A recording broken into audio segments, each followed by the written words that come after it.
I'm Ed Humphreys, and I'm running for governor as a Republican candidate here in Idaho. We're visiting Lewiston. We're here at the Daily Fly right now. And I'm running for governor right now because I think a lot of people are picking up on the fact that something is wrong right now. People are unnerved, they're fearful where we're at. And I believe the reason for that is because we're adopting socialism more and more into our state government, and you're seeing that creep across America. This is one of the reasons that people are fleeing places like California, coming to Idaho. It's because their state governments have been destroyed by these socialist ideas that we are cozying up to, and I want to disrupt that. One of the central themes to the socialist schemes is this idea called central planning. Central planning essentially means that you believe subject matter experts are more qualified to make decisions, and so therefore they should be the ones to make decisions for us instead of us making decisions for ourselves.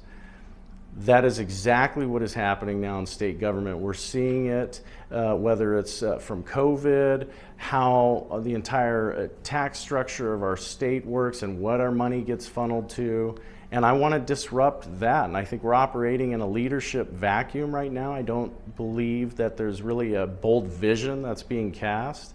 So I wanted to step in the race to cast that kind of a bold vision, to allow the Republican Party to have something to coalesce behind and support, so that we can eliminate some of the confusion around what it means to be a conservative and what we stand for. So let me be very clear.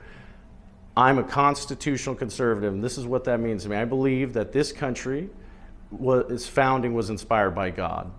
And this country is based on a set of timeless principles that, because they're true, natural consequences follow when we follow them or when we choose to ignore them. And we're missing that now. We're abandoning those principles that made this the greatest country on earth, and I want to bring that back. And I believe Idaho is the last foxhole for the American dream, the idea that we can reach for the absolute heights of our own personal potential. And so to maintain, to protect that dream, there's a few things that I think we need to do.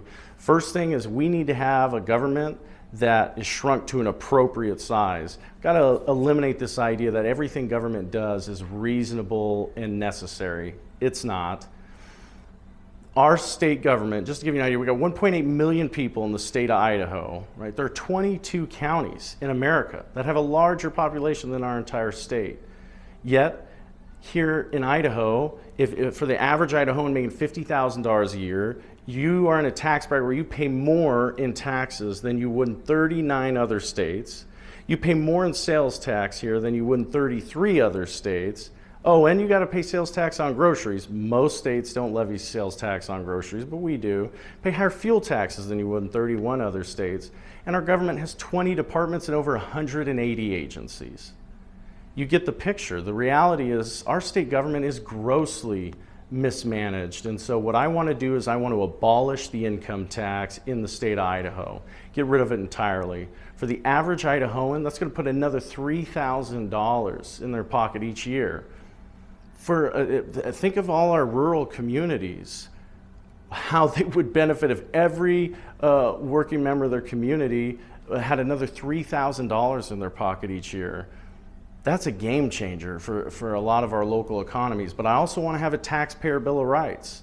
And that's a long conversation in and of itself, but the taxpayer bill of rights simply means that state government cannot impose or increase taxes on us without us approving at the ballot box. And they can't play these games anymore where they run these supplemental levies in these elections that nobody knows about and get single-digit voter turnout. That's part of the shell game of politics I think we need to completely eradicate. The other issue that I want to champion, because we're a young family, right? We have young kids. I want to empower families to choose how and where their kids get educated. I think their tax dollars should follow them to the school of their choice. We have to have a champion for school choice in this state. It's the only way that teachers are going to actually make legitimately more money, and where we can choose a curriculum and a style of education that meets our needs. And I believe if you do it right, nothing's going to encourage homeschooling our children more and supporting families that homeschool children. And I think that's the time for it. There's a lot of other parts to the platform. I don't want to take up a ton of time, but I want you to know 2 things I would do day one as governor. I would ban all state agencies from hiring lobbyists. That has to end. We no longer should pay our taxes and for it to be used to hire lobbyists to go back and talk about why government needs to be even bigger. The other thing I would do, I would immediately demand that all the members of the State Board of Education, of which 7 out of the 8 are appointed by the governor, would demand that they all affirm President Trump's 1776 commission report and declare that they'll support that in our schools. And anybody who refuses to, I would ask for their immediate resignation, because we have to address what's going on in the school system. And there's a lot of other things in my platform. Go to edforidaho.com to see it. One thing I want everyone to know is that we also, the last part of the platform that I want people to know is we got a corruption issue that we have to address in this state. I want the Constitution empowers the governor to implement a temporary department with a 2-year maximum lifespan. And I want to have a temporary department, government accountability and transparency, where we're going to investigate claims of corruption and aid in the prosecution of it, because we can't tolerate the crony capitalism anymore. It has to come to an end. I could go on for a long time. As far as the platform goes, I'll end there, but this is the one thing I want people to know. If you are sick and tired of the status quo, you have to stop voting for the same people you know, the same players on the field. And the story of America is a story of young patriots with a vision. 19 of the signers of the Declaration of Independence were in their 20s and 30s. Thomas Jefferson was 33 years old when he authored that document.